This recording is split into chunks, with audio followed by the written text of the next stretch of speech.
O desejado de todas as nações, capítulo 2. O povo escolhido. Por mais de 1000 anos aguardara o povo judeu a vinda do Salvador. Nesse acontecimento fundamentara suas mais gloriosas esperanças. No cântico e na profecia, no ritual do templo e nas orações domésticas, haviam envolvido seu nome. Entretanto, por ocasião de sua vinda, não o conheceram. O bem-amado do céu foi para eles como raiz de uma terra seca. Não tinha parecer nem formosura. Isaías 53, verso 2. E não lhe viam beleza nenhuma para que o desejassem. Veio para o que era seu, e os seus não o receberam. João 1:11. Todavia, Deus escolhera a Israel. Ele o chamara para conservar entre os homens o conhecimento de sua lei e dos símbolos e profecias que apontavam ao Salvador. Desejava que fosse como fonte de salvação para o mundo. O que Abraão fora na terra de sua peregrinação, o que fora José no Egito e Daniel nas cortes de Babilônia, devia ser o povo hebreu entre as nações. Cumpria lhe revelar Deus aos homens. Na vocação de Abraão, Deus dissera: abençoar-te-ei, e tu serás uma bênção, e em ti serão benditas todas as famílias da terra. Gênesis capítulo 12, verso 2 e 3. O mesmo ensino foi repetido pelos profetas. Ainda depois de Israel haver sido arruinado por guerras e cativeiros, pertencia-lhe a promessa. Então os restos de Jacó estarão no meio de muitos povos, como um orvalho que vem do Senhor, e como gotas de água que caem sobre a erva, sem dependerem de ninguém, e sem esperarem nada dos filhos dos homens. Miqueias, capítulo 5, verso 7. A respeito do templo de Jerusalém, o Senhor declarou por intermédio de Isaías: minha casa será chamada casa de oração para todos os povos. Isaías 56, 7. Mas os israelitas fixaram suas esperanças em mundanas grandezas. Desde o tempo de sua entrada na terra de Canaã, apartaram-se dos mandamentos de Deus e seguiram os caminhos dos gentios. Era em vão que Deus enviava advertências por seus profetas. Em vão sofriam eles o castigo da opressão gentílica. Toda reforma era seguida de mais profunda apostasia. Houvessem os filhos de Israel sido leais ao Senhor, e ele teria podido cumprir seu desígnio, honrando-os e exaltando-os. Houvessem andado nos caminhos da obediência, e tê-los-ia exaltado sobre todas as nações que fez, para louvor e para a fama e para a glória. Deuteronômio 26, 19. Todos os povos da terra verão que és chamado pelo nome do Senhor, disse Moisés, e terão temor de ti. Deuteronômio 28, 10. Os povos, ouvindo todos estes preceitos, dirão: eis um povo sábio e inteligente, uma nação grande. Deuteronômio 4, 6.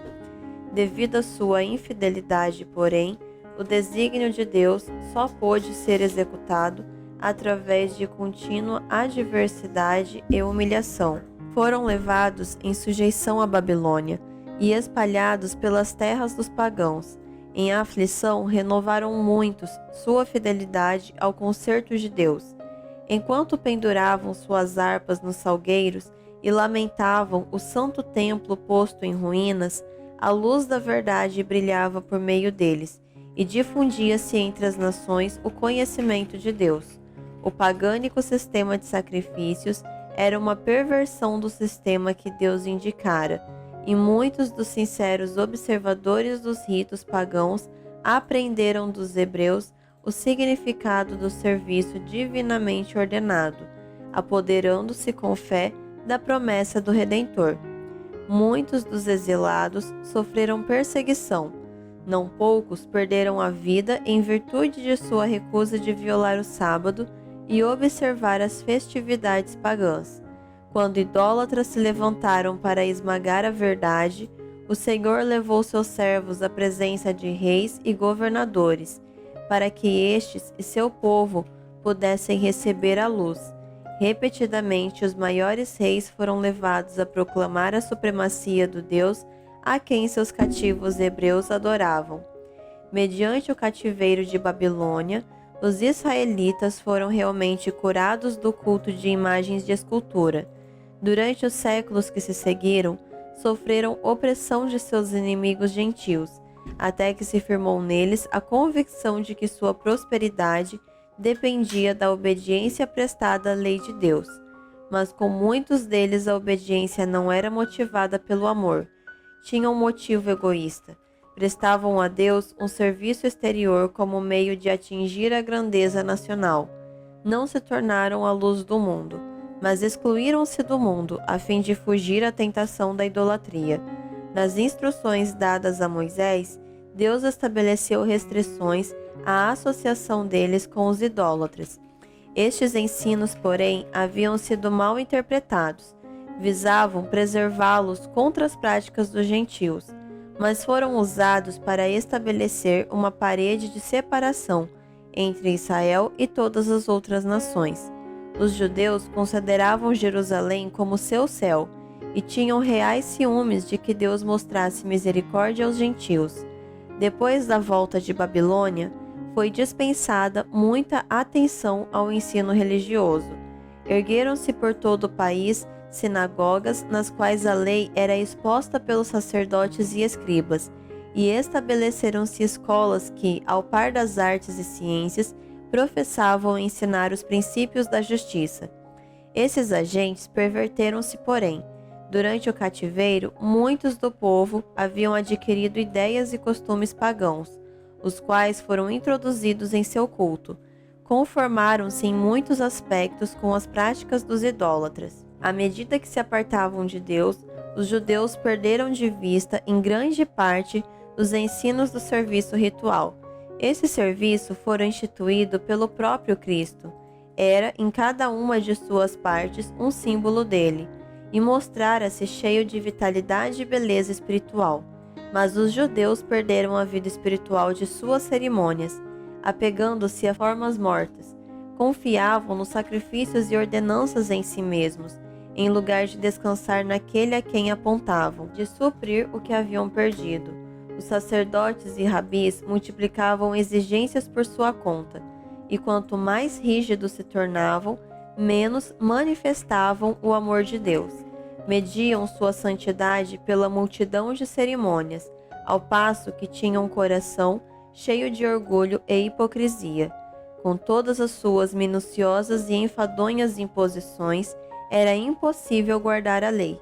Os que desejavam servir a Deus e procuravam observar os preceitos dos rabinos, arrastavam um pesado fardo. Não podiam encontrar sossego das acusações de uma consciência turbada. Assim operava Satanás para desanimar o povo, rebaixar sua concepção do caráter de Deus e levar ao desprezo a fé de Israel. Esperava estabelecer a pretensão que manifestara quando de sua rebelião no céu, que as reivindicações de Deus eram injustas e não podiam ser obedecidas. Mesmo Israel, declara ele, não guardava a lei. Ao passo que os israelitas desejavam o advento do Messias, não tinham um reto conceito da missão que ele vinha desempenhar. Não buscavam redenção do pecado, mas libertação dos romanos. Olhavam o Messias por vir como um conquistador, para quebrar a força do que os oprimia e exaltar Israel ao domínio universal. Assim estava preparado o caminho para rejeitarem o Salvador. Ao tempo do nascimento de Cristo, a nação estava irritada sob o governo de seus dominadores estrangeiros e atormentada por lutas internas.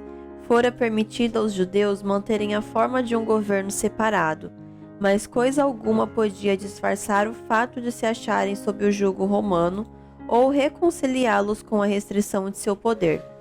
Os romanos pretendiam o direito de indicar ou destituir o sumo sacerdote, e o cargo era muitas vezes obtido pela fraude, o suborno e até pelo homicídio.